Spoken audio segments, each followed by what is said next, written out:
So part of the things that we do also in Filipino Martial Arts School is we also teach basic self-defense classes. A lot of the stuff that I just showcased previously now is a little bit more complicated. It takes weeks, if not months, and in some people's case, a lot longer than months. So, no, she's great, really. It takes a little bit longer for them to pick up on that. But some people just want to know enough to be able to start defending themselves.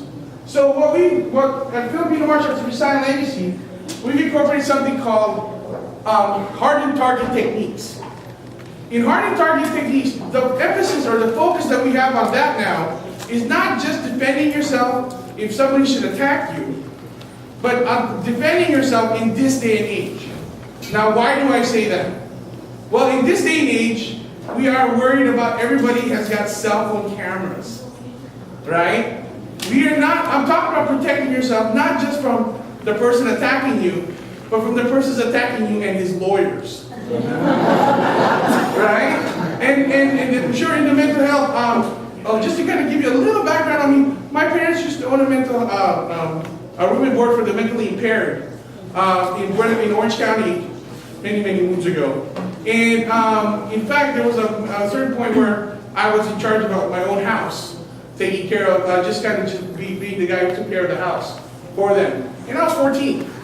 So I learned just from experience, you know, about how devastating, how big the mental health problems are, but how many people are just not getting the right treatment.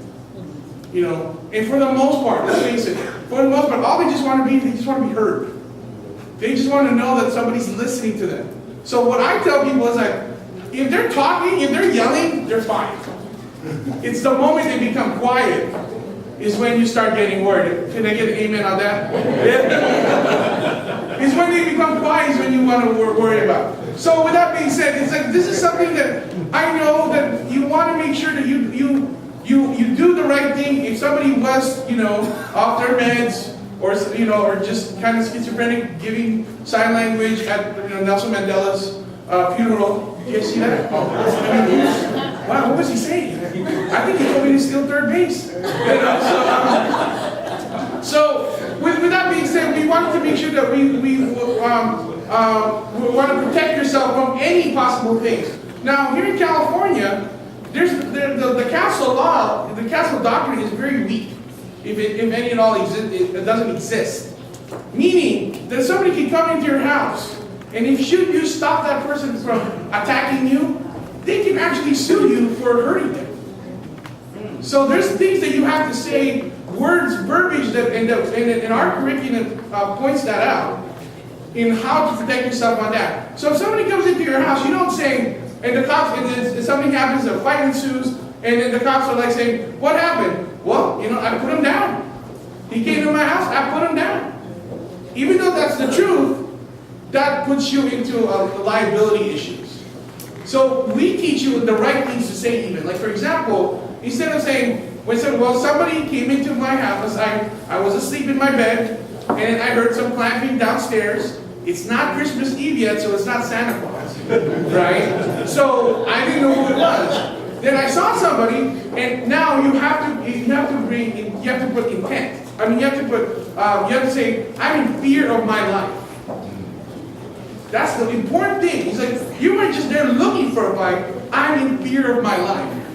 And when this person came at me, I don't say, and I have to put him down or her down. I say, I tried to stop that person. That word in itself changes things because now you're saying, hey, I tried to stop him. Whatever ensued after that, that was on that person. All I was trying to do, I was scared for my life, and I was trying to stop the person attacking me. Very key. Now, part of these, like I said, I was mentioning about how somebody has video cameras and stuff. Well, what if somebody videotapes you, and you tell the judge, Your Honor, I wasn't starting the fight, but then you're the aggressor in the video. Even though the video only caught that person, you are reciprocating the anger, instead of that person instigating the anger, right? So the first thing that we do is we do something called defeasance. When somebody comes in attack, when somebody's coming at you at a certain level already, Santa Claus walked in, but she yeah, exactly. At least that. Hardly. All right. So the first thing you do is instead of just getting back into a hand fist position, which is a very aggressive stance, we ask you to take your right foot back, or your left-handed left foot back, and just go like this. This does not have a very aggressive stance. In fact, you're just saying, please, I'm begging you, don't. And a visual impact. Now we all know, if you don't believe me, the action speaks louder than words. Everybody go like this. Okay? Go like this. Come on, everybody. Now put it on your chin. Yeah, your chin's right here.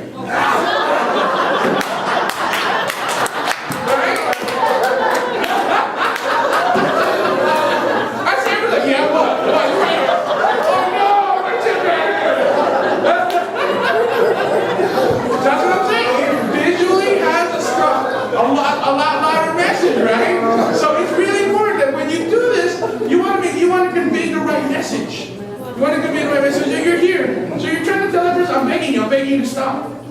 Now, should it escalate to the next level, you then stop. You go from this position to this position. Now, what does this say already? I have 10 fingers. That's what that says. No. Yes, it's telling you to stop. Now, even from any position, Nicole, go like this. If I were to strike her, she blocks. If I were to strike the other side, she blocks. If I was quite straight, she blocks. Just from this position. But even from this position, yes. Yes, she's that dancer. So you strike me, she blocks, she blocks, she blocks, she blocks. She can still block me whatever they're doing, whatever we're doing, whatever attack is going forward. Now, we're going to take it to the next level. Instead of just, now most likely, it's the person attacking is like a bull in a china shop, where they're just going to go right forward, right? So if I was going to come right forward, what we're going to do is she's going to do a technique called the spear, okay? So when I come in, she's just going to go, stop. Stop. Stop. Stop. Right? Again. Stop. There you go. Again. Stop. Good. Again. Stop. Again. Now you're giving a verbal cue to what you're doing as well. Again, you're still in the same position, but you're telling that person to stop. Now, if you need to take it to the next level, now you can tell that I'm a little bit bigger than Nicole, right? Not the standard Filipino. Yeah, I know, most Filipinos are about that big. Yeah. They have too much milk. Y'all didn't have to laugh that hard. I got feelings too. Alright, so now instead of just here's the thing, if you were to push against something, if somebody was against, if you're pushing something on the ground, friction stops you. Instead of just rolling it forward. Okay, so now, Nicole, roll me forward. Here. Again. Here. I'm not exaggerating. Okay, because what she's doing is she's lifting up my center of gravity and I have to fall back. And look how tiny she is. Right? So, thank you, Nicole. So, if you can see, just those little things that you can do to protect yourself. The verbiage, the visual cues, and even just somebody should attack. You should be able to do something.